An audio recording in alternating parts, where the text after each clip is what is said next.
The stuff that we do at 3-1 Fried, there's nothing that I would want to keep secret. I mean, there's nothing like that I've spent. I mean, we spent a lot of time trying to figure out the recipes and how to do it, and we still have a long way to go, but to get like a great sandwich. But there isn't anything in there that I would hesitate to tell someone what's in it. If anything, I would hesitate to tell them how simple, like, oh, we don't make that. Right. You know? No secret sauce. Yeah. You know, no extra little cayenne in the wonder sauce that you're smearing on the bun, you know? Yeah. I like, a lot of places don't like to say that they use MSG. I love to say that we use MSG in our stuff. Okay. It makes it so much better. Sure. There's this big stigma with MSG. Right. And for decades, people were like, no. Even me back in the good old days at this Mexican restaurant I was cooking at, we got a case of MSG delivered. I didn't order it, but the owner brought it in, and I was like, what is this? Get this out of my kitchen. I don't want this. Yeah. You know? And so we had to have a discussion about that. But yeah, it's interesting to kind of see it like work its way like back into the food scene a little bit. Yeah, it's like, because now I think people are realizing how much of the foods that they love, especially when it comes to like fast food, like Chick-fil-A. I love Chick-fil-A. But hate their approach to other things, but I love their food. But one of the reasons why I love it so much is because they have figured out the perfect balance of MSG in their chicken. And so that's why it's like so incredibly craveable. Sure. And yeah, there was like a big run on, Asian restaurants because, they were the killing so many Americans with their MSG usage. Oh man. I mean, the flavors in all throughout Asia, there is something so special about those flavors. And I just don't know what it is. And maybe it's just the MSG, but like, man, when you are craving like Chinese or Thai or anything like that, it is like you can't satisfy it until you get a huge giant bowl of something in front of you. Right.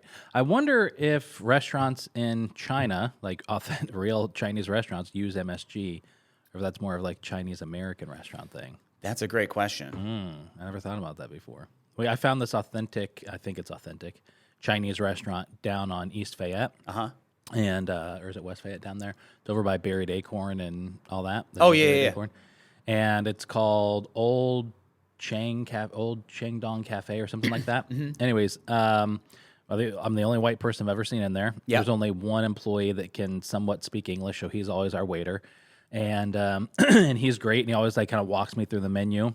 But they have, and it's absolutely delicious, pork intestine on the menu, and it is one of the best things I've ever had before. That's amazing, and I think that's so great. And kudos to you for going. I'm assuming this place isn't like, they're not smeared all over Instagram. No, they probably have. They are just a hole in the wall. Yes. And I think some of your best food out there, and probably the majority of the really good food out there, is not coming out of 5-star kitchens. Right. They're coming out of mom and pop shops, the old recipes, the way that it's done back in the homeland, Yeah. And, I think that if you were to put that, what was it, pig intestine? Yeah, pig intestine. If you put pig intestine on a menu anywhere else and served it up just like that, and maybe just didn't call it pig intestine, right, people would eat it and go, holy crap, that was so good. Yeah, I didn't know what to expect when I ordered it. I didn't know how it would be presented, but it's just like thinly sliced. And so you can see it's like a tube, but it's like thinly sliced. And they serve it in this dish that has a candle underneath that they light at the table. And the purpose is to try and keep it hot and crispy, because as soon as it gets like room temperature, it gets soggy and it gets really just gross at that point. But when it's first served, it's like crispy. Does it have is it like a fry? Does it have like a coating to it? Not too much of a coating that I could see, but it's definitely fried. It's fried. Fried dish. Yeah. Yeah. Okay. Yeah. Interesting. Because I know a lot of times they don't use like a traditional batter or breading. Asian style cuisine, maybe they just use a little cornstarchy kind of thing. Yeah. So I don't know if they did anything like that. But that's so interesting. Yeah, it was really good. What a service. That's wild. Yeah. So what's your, history with food? I mean, you just referenced we used to cook in a Mexican restaurant and something about pickles. So yes. What did you do before chocolate? It's a little wacky. It's been a fun journey, and each like place I've been at, each job, each, step in my life was this kind of like stepping stone across the river to where maybe I am today. Maybe I'm still in the middle of the river. I'm still stepping, I guess, looking for that next rock. But basically, out of college, I did not have like a career path. Okay. But I always had this passion for food and flavor and cooking. Food has this way of uniting people, and these flavors stick with you. There is just something so special about flavors and what they conjure up in your brain and in your memories. There aren't many things like that, I don't think.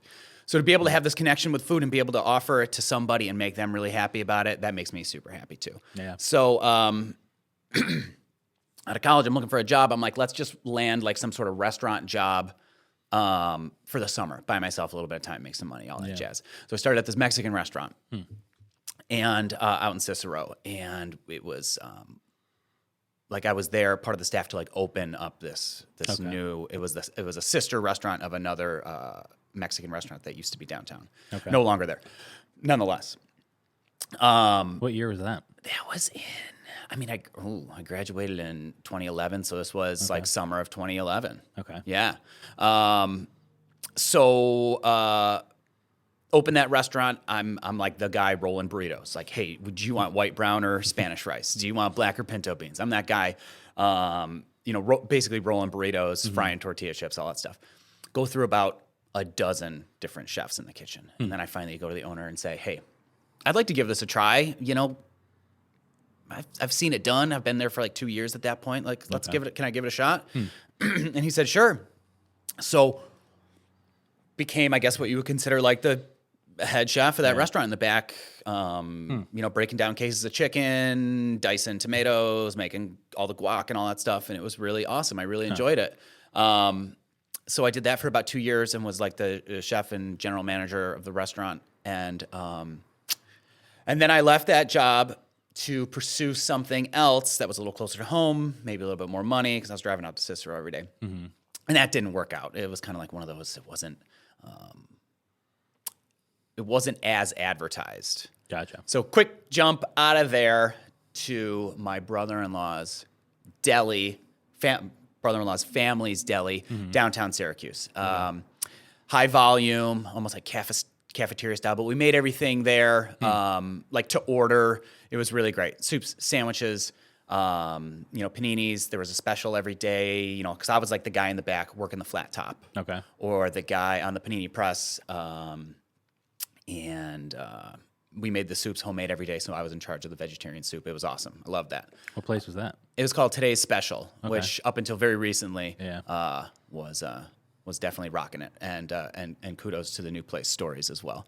Yeah. I hope they're doing well. Is that the one that shut down that was over, were they on Water Street? Yes, they're fronted on Water Street. Okay. Technically, their mailing address is Warren Street. But, gotcha. Okay. At the corner of Water and Warren, right in the State Tower building. Yeah. So I was there for 5-6 years or so, but also at the same time, I was catering weddings and big events out at the Links at Erie Village. Okay. That's my brother-in-law's family's business. Gotcha. I hope it's okay I talk about this, Greg. And so we're out there doing that. We did all sorts of crazy things, like catered weddings off-site, built kitchens in people's garages and loading docks, and did huge parties. It was wild. It was fun and a lot of work. And at the same time I was doing that, I was using the deli space because they weren't open on Saturdays and Sundays. I started this idea, like maybe I'll start making pickles. 'Cause I love pickles. And I never had pickles that I thought were like as good as they could be. So Saturdays would be my pickle day. I would go make pickles. And I would do cucumbers, I would do carrots, I would do beets. I do little pickle veggies. And that started like this kind of entrepreneurial, spirit in me. It got this ball rolling. And I supplied pickles to some different delis and bars and sold them wholesale in jars to different like farm stands and markets and things like that. So that was really cool. So that got that kind of going. Was that like a legit business, like, all that kind of stuff, or was it just like something you did on the side? It was like a side hustle, but it got to the point where it was becoming a legit business, legit enough to consider making that a career. Yeah. And I was in the middle of this like internal kind of discussion about like, okay, do I want to be like in a kitchen cooking like as a career for a very long time, for decades to come? Yeah. Do I want to like make that leap and investment into pickles? That's a big leap. Yeah. Or do I look for something else? At the same time, I was approached by a third party. So this is rather fortuitous. A third party approaches me and says, hey, there's a chocolate shop that's for sale. Are you interested in this? And this was an opportunity that combined a lot of the things that I loved: food, flavor, those like core memories, with a product that always makes people feel good, and this entrepreneurial spirit that I now kind of had. And it wasn't an immediate yes. I had to talk about it and really think about it, but it turned out to be a yes, and it turned out to be a pretty good decision, I think. Yeah. Yeah. That's wild. So how long have you had Sweet on Chocolate? The business, I've owned the business since September of 2018. So we're coming up on our fifth year, so about 4.5 years or so. Wow. Yeah. That's wild. It's a wild ride. If you asked me 5 years ago, would I own a chocolate shop and be working with chocolate every day? Yeah. The answer would undoubtedly be no, probably not. It's I guess it's one of those things you don't know until you do it. So it's maybe a little bit of a lesson in like stepping out of your comfort zone, but it still had all those characteristics that I enjoyed. So it wasn't like completely outside my wheelhouse. It was just a different product. And I think that if you can cook and have some kitchen skills, like I think you can make chocolate too. Okay. Yeah. It wasn't a big step. Yeah. As far as like, just like technique and know-how, there were some things you had to learn. Yeah. But for the most part, if you treat it right, chocolate's it can be your friend. Yeah. Yeah. Probably I'd imagine the hardest part is probably figuring out like the tempering, right? Because there's a lot of like cloudy chocolate that you see from people who are just getting into it. Yeah. Tempering's the biggest thing. If you don't temper your chocolate properly, you're going to have cloudy, bloomy chocolate. It's going to have like a different texture. It's not going to have a shine. It's not going to snap nicely. It's not going to release from the molds. It's going to be a nightmare depending on what you do with it, what your application is.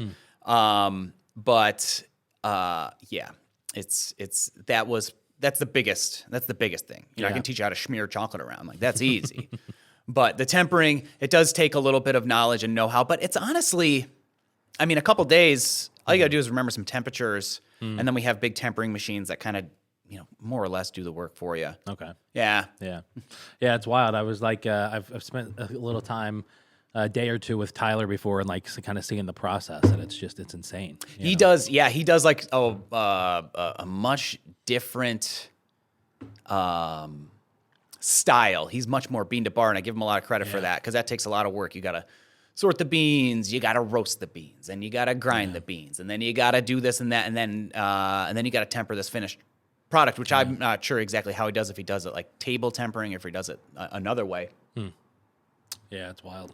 But what they do is really, really, really cool, and I give them a lot of credit for that. It seems like such an extraordinary amount of work for such a small, valued product. Like I think of like a turtle, for example, like all this effort goes into making one turtle, and something that not a lot of people do, and it's a dollar or $1, whatever it is, right? Right. So, I don't know if I could get like kudos to you for being able to do that, because like I look at stuff and I'm like, and I'm just the dollar amount always like frustrates me. Sure. I think that's been a hard thing for me going from with marketing to like through and fried, is you're going from making a video for somebody or handling their social media to then selling a $15 sandwich. it's like, oh man, I have to sell so many of those sandwiches Yeah. in order to make money. It's volume, right? It's all about volume.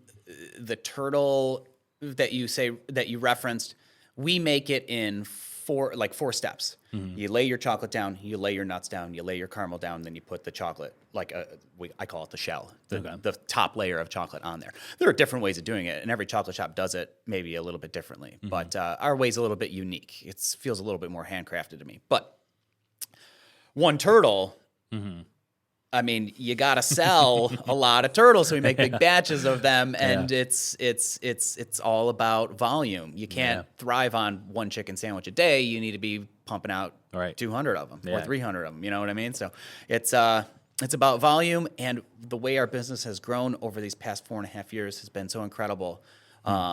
So the volume is there. Yeah.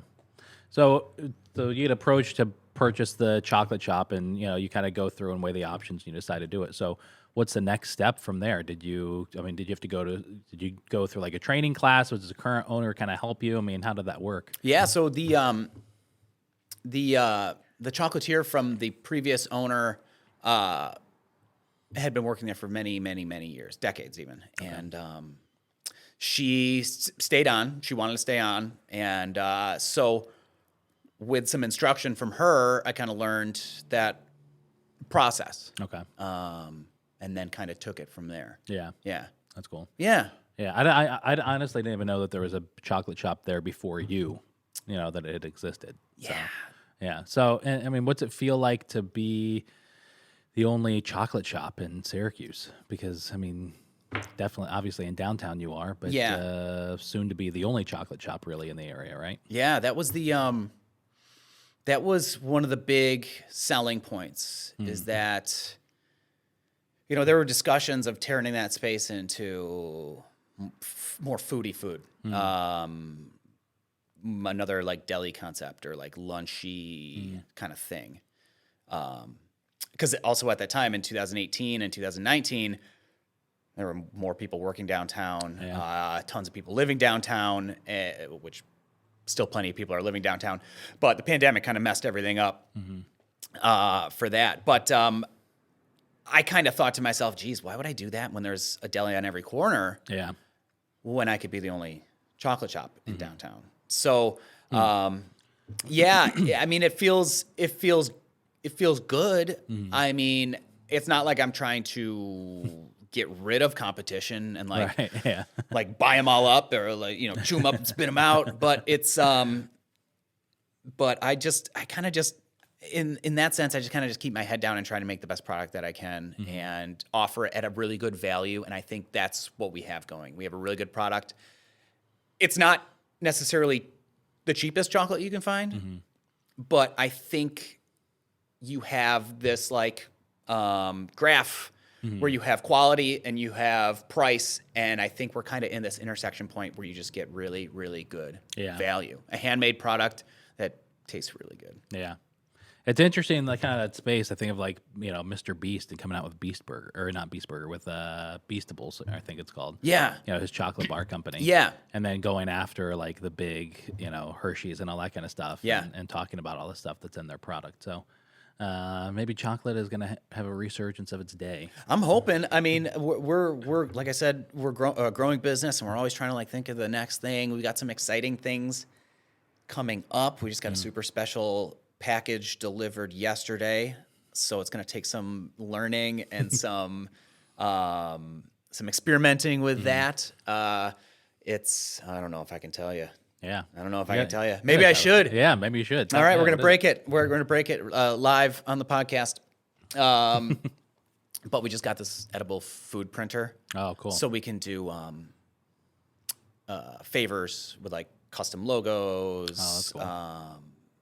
Things like we print on Oreos with your wedding date or your company's logo. Whereas in the past, we would have to go get a custom mold made and then make the chocolate like that. This is going to be able to do full color and things like that. So we just got that delivered yesterday, right in time for like wedding favor season, things like that. So we're excited. I'm excited about that. Yeah, that's one of the next big steps. But other things that I'd like to do, I'd like to experiment with, roasting and making our own chocolate like in-house. Yeah.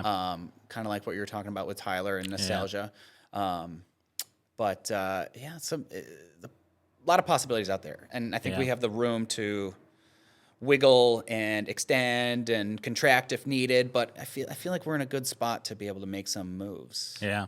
What is your view as like a business owner? Are you the type who you're constantly looking for like the next thing to do in the next area to grow, or do you find yourself like more content with kind of like, okay, we're in this season now and let's just kind of live here? Yeah. This might be a frustrating answer, but I find myself like in this happy medium of both. Okay. I understand that if you don't take that next step and don't reach and try something new, you get complacent, your product or shop feels stagnant, and that's not what I want. But I'm also very cautious in how I make these moves because I always have a fear of overextending. Yeah. And I feel like you see it, maybe not a lot, but you see it where people try and do too much and then it doesn't always work out nicely. And I just have a maybe inherent fear of failure. So, cautiously kind of letting things come to me. And when that moment is right, then I'm ready to make the move. I conceptualize things in my brain for like a really long time before I even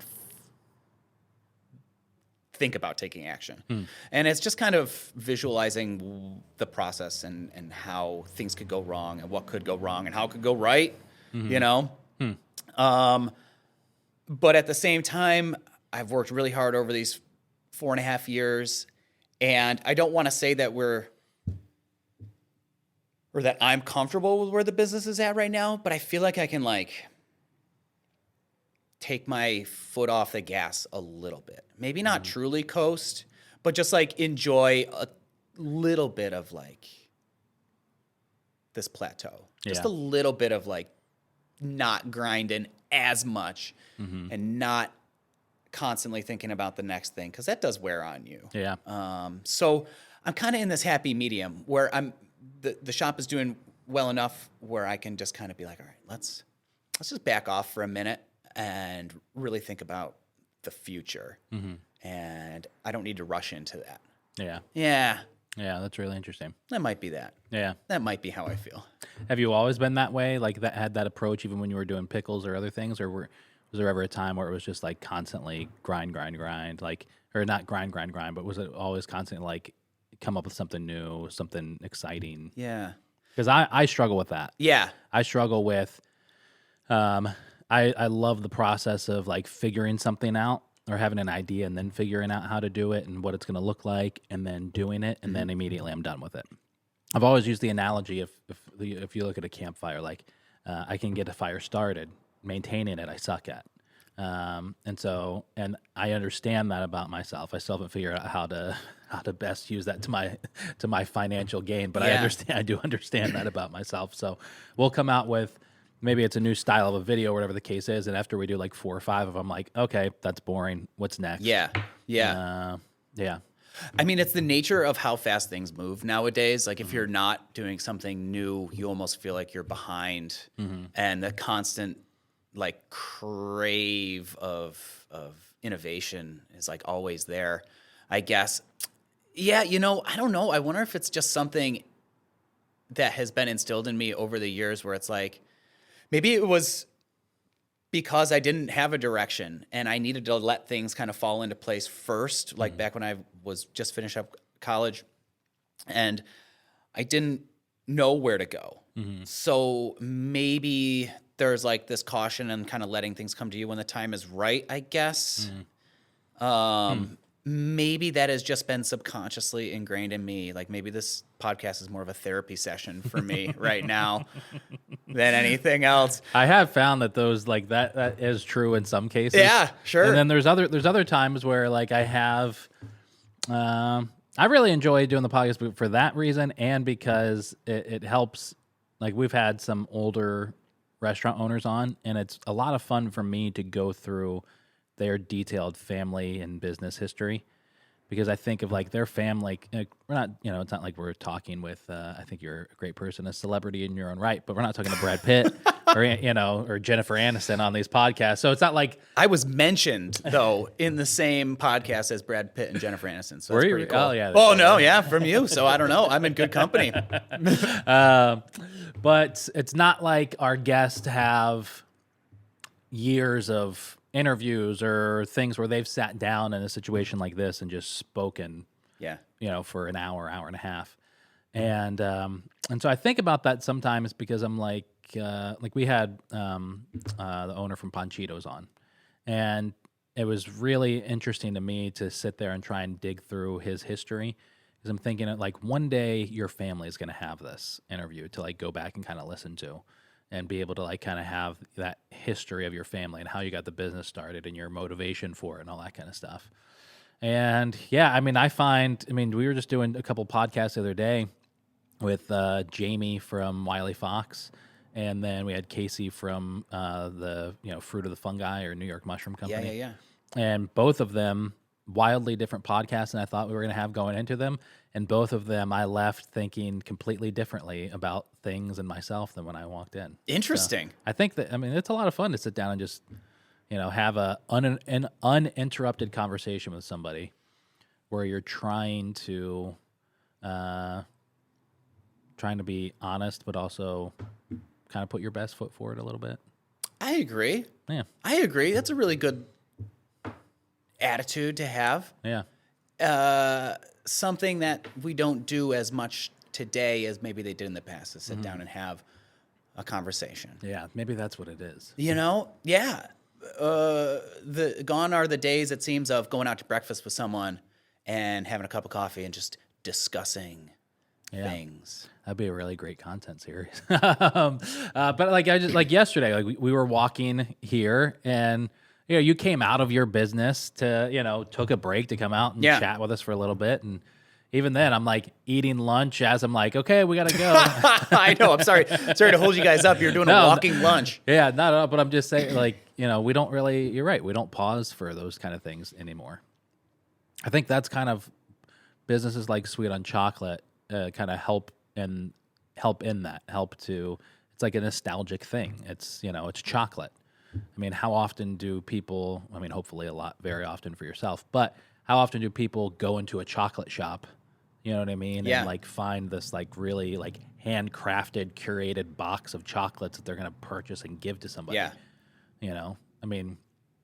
We even found a way to put those in Walgreens, Right. So we, whenever someone from the staff travels, they find a local chocolate shop. They bring some chocolate back. Oh, nice. And I've done that many times as well. And what you see in a lot of chocolate shops compared to ours is a product that is like wholesale, like already like they're buying wholesale and reselling. Yeah. So it's made somewhere in a factory and they're not making it there. Yeah. And number one, that's a little sad. Is the chocolate fine and delicious? Oh, sure. Right. But you lose this handcrafted artisan kind of feel. Yeah. It already feels manufactured right off the bat. And number two, one of the things we hear all the time from people, from customers, is that our variety is so big. Yeah, it is. Which I think is really great. Everyone has like different tastes and different taste buds, and they're happy with sweet and salty versus fruity, and some people like whatever. And we're happy to provide a little bit of everything for every kind of chocolate lover. Yeah. But so that sets us apart, I think, from a lot of chocolate shops, but also just like the atmosphere. I think I want it to come in, and I want you to come in and feel like you're in like a really safe spot. Like, let's chat about your day. Are you having a good day? Yes, here's some chocolate. Let's make it better. No? Well, let's see if we can turn that around, kind of thing. It's fun. We have so many regulars. We have so many customers that we know by name. We have so many repeat clientele. And I just think that's a true testament to not only the quality of the product, but the atmosphere in and of itself. Yeah, that's really cool. So, do you miss pickles? I do. And you know what? I get people frequently not so much as the time has gone by, but I still get people that come in and talk about pickles or ask me about pickles. Huh. Yep. That's wild. It is. I was like known as a pickle guy for a while, and also working downtown for so long, not just with the shop, but with the deli too. There's a lot of crossover in clientele, so I get a lot of deli customers that come in, and that deli served my pickles, and I sold them out of the deli too, and so I get a lot of pickles. And I have a garden at home too, so I make pickles every year. Oh, nice. In the summer. Not really to sell, mostly for my own consumption. Yeah. But it's fun. I always say that the dream is still alive. It's not dead. Right. Maybe someday I'll have a mixed use space that is chocolate and pickles, and it'll be like a unique. Yeah, that'd be cool. It'd be the only chocolate and pickles place on earth, maybe. Yeah. Right. Yeah. So. Yeah, the original. Yeah, that's wild. So where did you go? Did you grow up around here? Yeah, West Side Camillus. Okay. Grew up in Camillus, actually almost Warner's, if you will, but Where'd you go to high school? West Jenny. Oh, okay. Yeah. I went to West Hill. Oh, nice. Yeah. Yep. Yeah, all my cousins went to West Hill. Oh, really? Not all of them, but most of them. Most of them. Yeah, that one side of the family are all West Hillians. So yeah, grew up in Camillus, and I went to Binghamton for college. So haven't gone too far. Yeah. You know, What'd you go to school for? forest ecology. Really? Yeah, Okay. I can identify all the trees. Yeah. Yep, and talk about the interwoven lives of all the flora and fauna in wetlands, uplands, You lowlands. didn't want to do that after school? I wanted to. I almost became I took the forest ranger test, Oh, wow. and did well enough to get an invitation to the academy, but just some things in my life would not really. Yeah. I don't want to say allow that because it makes it like seem like I was like, oh no, Yeah. I have to go, but something's holding me back. But I had other things going on, and it just wasn't gonna work. Yeah. So that was one thing that I wanted to do. Yeah. That would have been like in a different universe somewhere. There's like a forest ranger Adam out there. Yeah.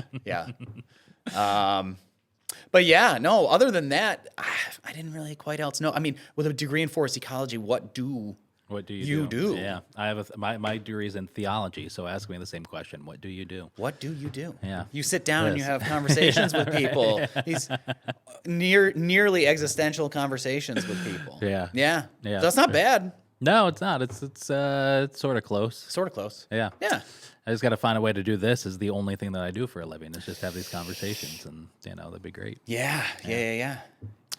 So how has you've been there for 4.5 years, and a lot has changed. Obviously because of COVID and all that kind of stuff. But what are some of the changes that you've seen in like downtown over those last 4.5 years? Yes. I mean, just in the 4 years, we had pre-pandemic, we had present pandemic, and now we kind of have this post-pandemic all in a rather short span of time. And we saw, well, first, a lot more people working downtown, a lot more lunch break kind of people coming down, doing their thing. But also, you have to remember, I have to remember, I'm not telling you this, Adam, you have to remember that it was a different business back then. Mm-hmm. It was in this transitional phase from previous owner to me, where, like you mentioned not so long ago, you had never even known Sweet on Chocolate existed. Yeah. But this business has been around since 1993. Wow. So that's bananas right there. But there wasn't a lot of advertising. There wasn't a lot of new, exciting, let's make this like the most excellent chocolate shop it could be. Yeah.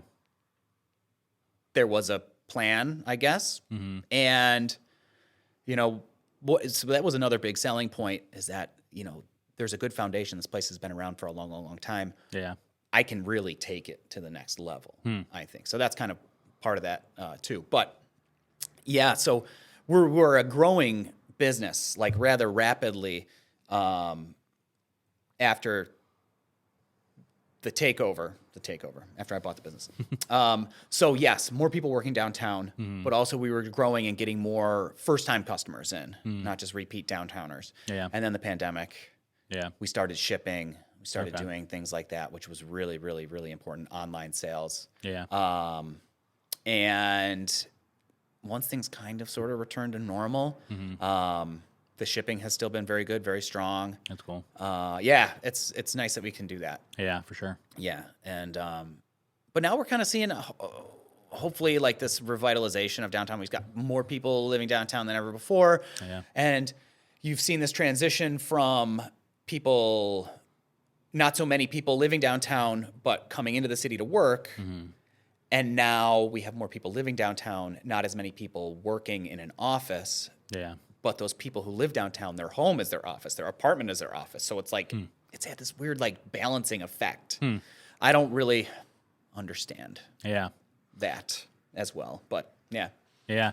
Yeah. It's really going to be interesting. I mean, I know like, there's everybody was sharing the article about one of the main cities that Gen Zers are moving to in America, which I don't think that's true. I think that's just one of those like, USA Today articles, because I cannot fathom why Syracuse would be in that top 10 list. But maybe it's true. I don't know. But yeah, there has been it feels like there's been a lot of growth. I mean, we were one of the only counties from the last census, I think, or states that had like population growth. Yeah. Not states. I think we were one of the only counties in the state that had population growth. Oh, cool. Or one of the few. So yeah, definitely I think Syracuse is changing. They're building so many. I mean, you drive down Fayette over by EXO and all those places, and there's like 3 new apartment buildings that are being built. Yeah. And very quickly as well. So, it's major. Yeah. And this whole Micron thing. Yeah. I mean, I just think, what is this place going to look like in 5 years, in 7 years, in 10 years?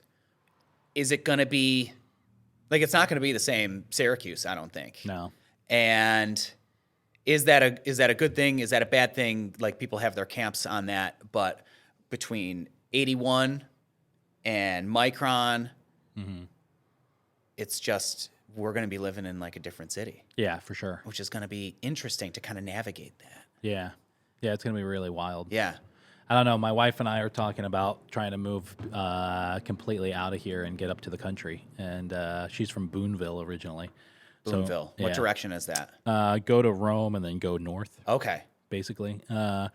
So northeast a little bit. But it's an hour and a half. It's the middle of nowhere. Is it in the Adirondack Park? It's the bottom of it's like the base of the Adirondacks. But you're within the blue line. You're within the park. I believe, yeah. Cool. So yeah, it's really cool. It's a really, actually, Nicole knows, we were just up there not too long ago. There's you'll drive past like this one like home that looks like it's out of Millionaire Log Cabins magazine, and then you'll drive past a shack that's made out of plywood. Right. It's really, it's kind of a wild little area, but there's just so much nature. It's so much slower, and then her sister, my sister-in-law and brother-in-law live up there, and they have 3 kids that are 4 and 2. So, and we just had our first son 6 months ago. So we're thinking it's like, and then all my siblings live out of state. So it's like, maybe we should move up there. Doesn't sound like such a bad idea. It doesn't sound like such a bad idea. Right? Yeah, having you hear that, honey? Adam just agreed with me. No, that was more like a rhetorical kind of just like omniscient voice. But having driven through different parts of the Adirondacks for a very long time, it's wild. Just like you mentioned, this kind of like people who have their second home, or maybe retired and built a nice little place away, versus the people who live there all the time, kind of, in less than ideal circumstances. You see sometimes the disrepair, and I always just wonder, how far do you have to drive to get gas? Do you have to go get gas when you have 3/4 of a tank left? Yeah. And also, where the heck do you get your groceries? Right. Where is the nearest grocery store? Yeah. I don't know. Yeah. I don't know these things. I can honestly run to Wegmans as fast as I can drive. Okay. And I'm at Wegmans like 2 or 3 times a week. Yeah. And I mean, also I'm in a different circumstance than the people that live out there on like Route 3. Do you have kids? I do have a son. Okay.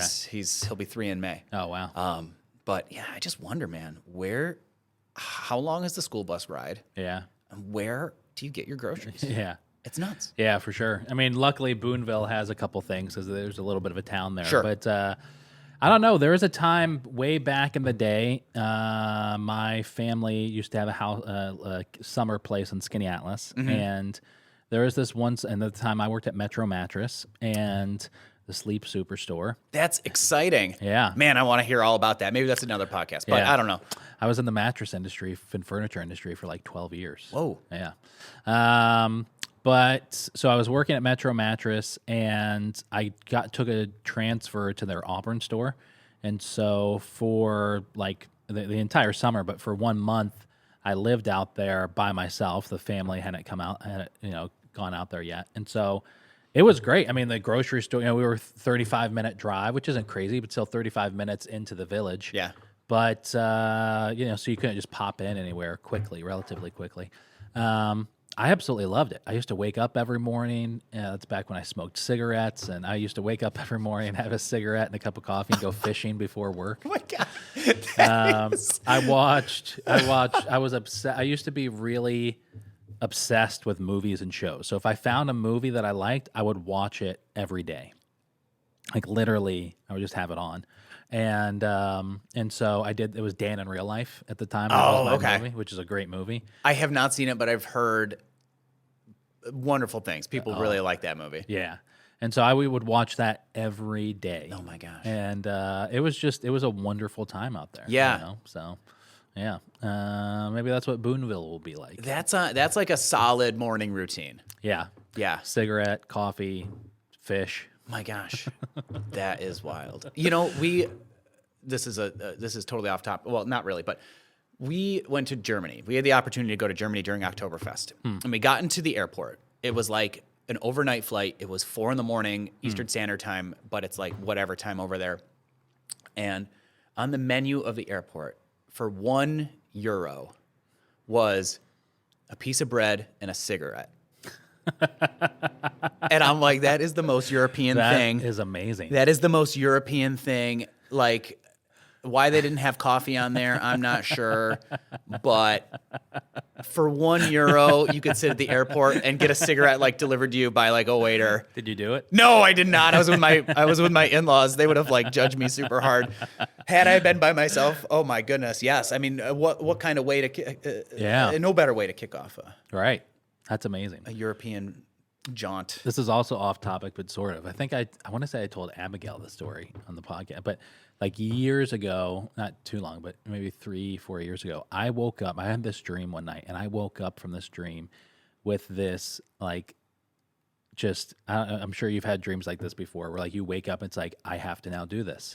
And for me, it was I had to get to Hamburg, Germany. I have zero clue why. Never had a desire or anything like that to ever go to. Does not have a good ending. Does not have a good. And I've had zero desire to ever go to Germany. Okay. I think Oktoberfest sounds like fun, but and I guess given the opportunity, I wouldn't turn it down. Versus a hole in the head. But I still have zero desire to go to Germany. But I woke up with this dream of after having this dream of like, I have to get to Hamburg, Germany. And in the dream, it had like the Dutch windmills. So it like really nothing to do. I'm assuming nothing to do with Hamburg, Germany. But I just woke up. I was like, I have to go to Hamburg, Germany. Wow. I know I have to. And the not fun ending is I never went to Hamburg, Germany. Gotcha. So, something short-circuited in your brain. I mean, you wake up and you start like Expedia flights and hotels in Hamburg. No, I told Abigail that story on the podcast, and I had like a longer build up, and I could see her kind of getting on the edge of her seat. Like, and then you went there, and you got the idea for Eat Local New York. But no, the end of the story is just that I woke up with that feeling. Had a cigarette and my cup of coffee, and watched Dan in Real Life. Yeah, that was it. Start to a good day. That's hilarious. Yeah. So I don't know. Have you ever had? Has there been anything like that with like the business or like that's like when you were like you were saying earlier, like you saw the sweet on chocolate, and you're like, I know I can take it to the next level. Yeah. What was it that was like what were those things that you kind of identified? That was like, I know I can take it. Nothing that really came to me in a dream per se, but I always have like this vision, and the vision's always like evolving. Like it just keeps getting, like my vision just keeps like getting kicked down the road another year. It's like the sliding scale. So back in 2018, I was like, okay, I know in a year, like I want to be at this point. And then in 2 years, I want to be at this point, blah, blah, blah.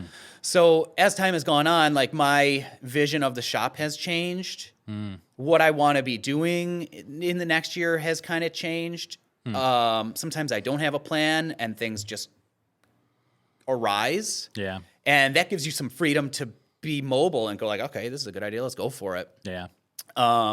But so in a way, like I can be structured, but I can also be a little amorphous too, which I think having that flexibility is a good thing, at least for my mental state. It's good. Yeah.